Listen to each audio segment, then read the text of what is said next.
Yo, what's up guys? Ketchup man nga pala. Today magpapa full maintenance tayo ng ating ADV 160.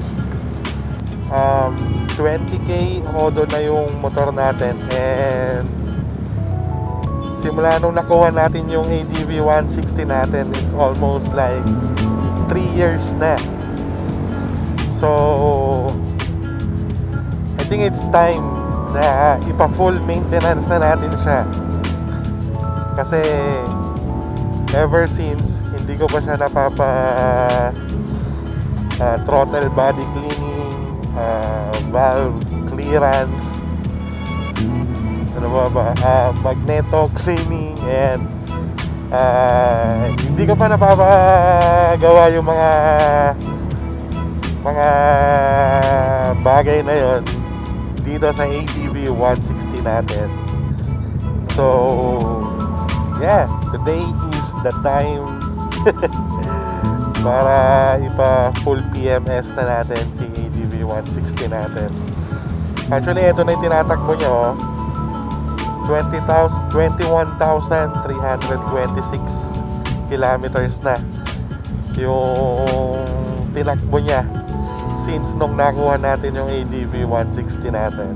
So yeah, ipapakita ko sa inyo kung ano yung mga isasabay natin na ipagawa, or kung ano yung mga binili ko para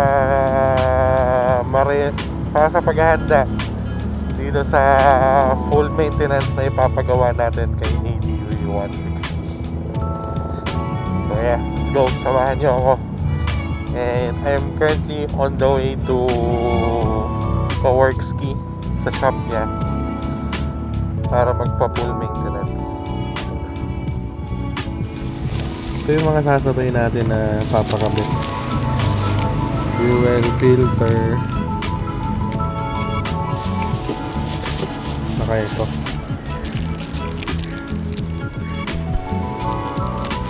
rubber stopper, ano pa,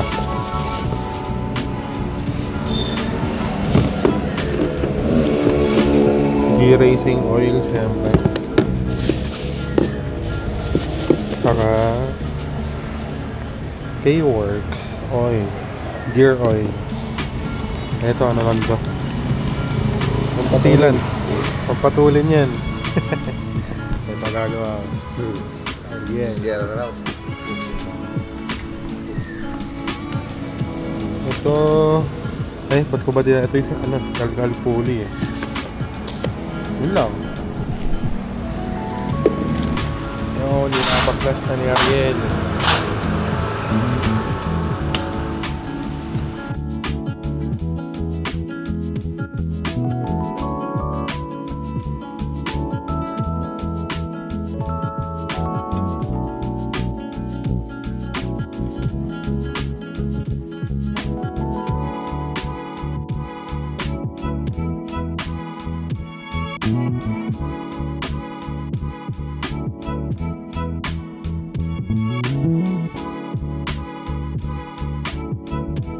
Ito na yung magneto natin.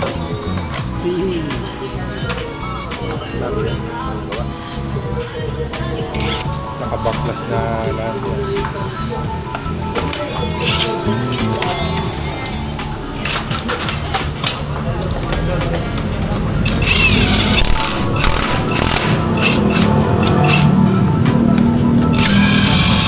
Basic.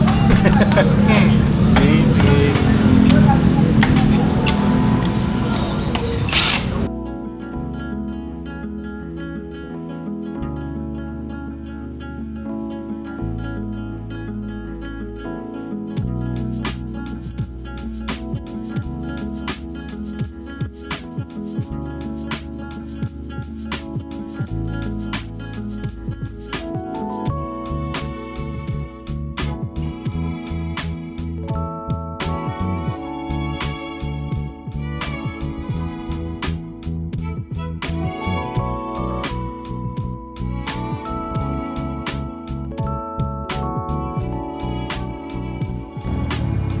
So ayun, tapos na tayo magpa-maintenance.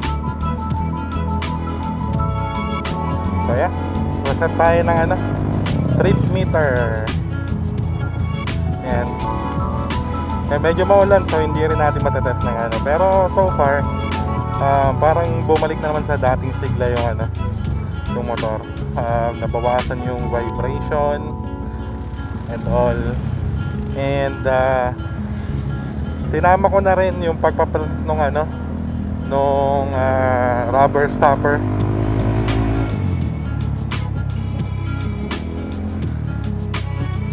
Yan, so para bawas kaldag na rin, lininis yung throttle body, valve clearance, binak to standard nila. Although maliit lang naman yung naging pagbabago dun sa valve clearance natin after 20,000 odo is binaback to standard na rin natin. So yeah, ang naramdaman ko lang nag-less ulit yung vibration niya. Yan. Kaya overall goods. At least na maintenance na yung ADV natin. So sa mga darating nating rides, kampante na tayo na hindi tayo gaano masisiraan. Well, may warranty naman to. So in any case na magkaroon ng problema regarding dun sa maintenance, kasi sila lang naman yung gumalaw, is malalaman natin. Lagi naman ako nandyan, sugi naman ako dyan kina Kaworkski. Saka nagbibigay naman ng warranty si Kaworkski, so no problem tayo dyan.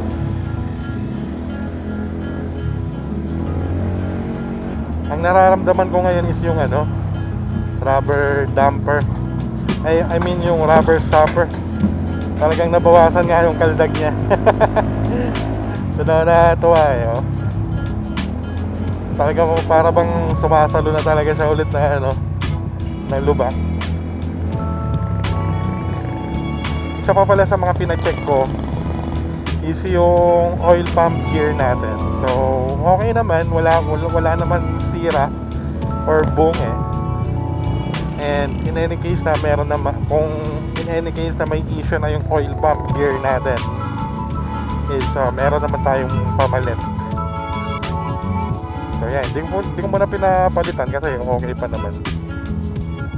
Basically ang ginawa nila sa motor natin is full maintenance, throttle body cleaning, valve clearance, CVT cleaning, ano pa ba? Magneto cleaning. Yan. Nirepaint na rin nila. So goods na tayo sa magneto natin. Kahit na nabaha tayo, is hindi pumakat yung magneto natin.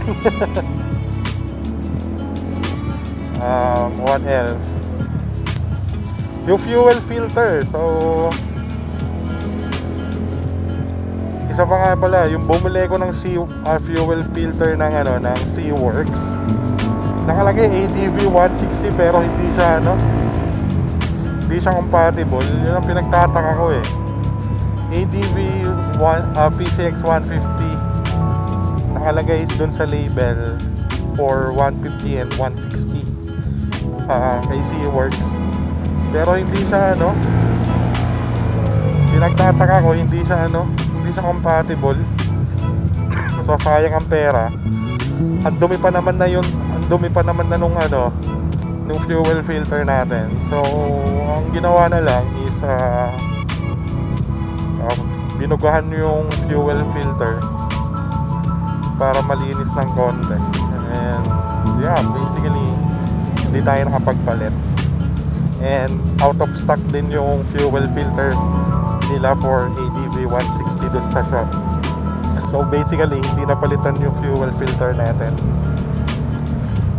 Sayang ang pira sa Seaworks. or lubak, rubber damper. Oy, wala na ikaldag.